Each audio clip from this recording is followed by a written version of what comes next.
Mesdames, Messieurs, bonjour et bienvenue sur notre chaîne YouTube. Ici nous vous donnons la clé, alors si vous êtes nouveau, abonnez-vous et cliquez sur la cloche de notification pour ne plus rien manquer. Cela fait, on peut commencer. Mali, Assimi Goïta aux portes des bourses. L'on ignore quand est-ce que la demande du Mali sera adressée aux bourses Brésil, Russie, Inde, Chine, Afrique du Sud. Mais la transition travaille main dans la main avec les responsables de cette organisation.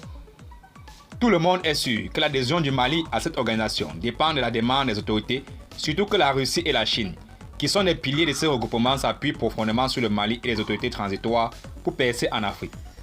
La preuve est que la transition a échappé plusieurs fois à des sanctions aux Nations Unies grâce au droit de veto des deux puissances qui tirent les bourses. Tout rapproche le Mali aux bourses, comme l'indique le développement des échanges entre le Mali et les pays du bloc. Assimi a choisi de renforcer l'approvisionnement du Mali via la Russie, la Chine et d'autres pays qui ont fait la demande d'adhérer aux bourses. L'Iran et la Turquie font partie de ces pays qui comptent dans les nouveaux axes d'échanges commerciaux mis en place par le Mali.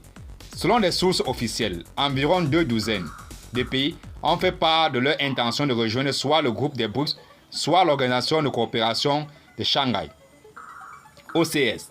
En croire le ministre russe des Affaires étrangères, Sergei Lavrov, le nombre de pays souhaitant rejoindre les bourses et l'Organisation de coopération de Shanghai ont augmenté de façon spectaculaire au cours des 2 dernières années, y compris la première année de l'opération militaire spéciale.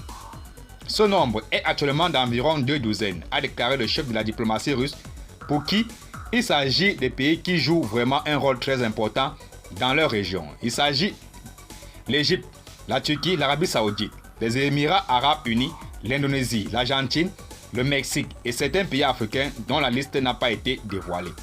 Logiquement, le Mali doit faire partie de ces pays africains voulant être membre des bourses ou de l'Organisation de coopération de Shanghai. Les bourses plaident en faveur d'une refondation des organisations internationales, comme le Conseil de sécurité de l'ONU et les organisations financières de Bretton Woods, FMI, Banque mondiale. En 2019, le groupe représentait plus de 40% de la population mondiale et ces 5 pays avaient un produit intérieur brut cumulé de 18 600 milliards de dollars, soit environ 23% du produit intérieur brut mondial. Le processus de refondation du Mali, entamé par Assimi Goïta, a besoin, sur le plan économique, de s'appuyer sur des organisations qui ouvrent de nouvelles opportunités économiques. Selon les estimations du Fonds monétaire international, les États membres du groupe sont responsables de plus de la moitié de la croissance économique mondiale de la dernière décennie.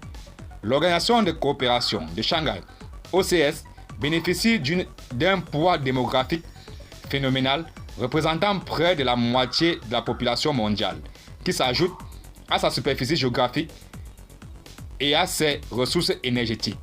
Merci et à très bientôt pour plus d'informations. Et surtout, abonnez-vous à la chaîne si vous êtes nouveau pour ne plus rien manquer.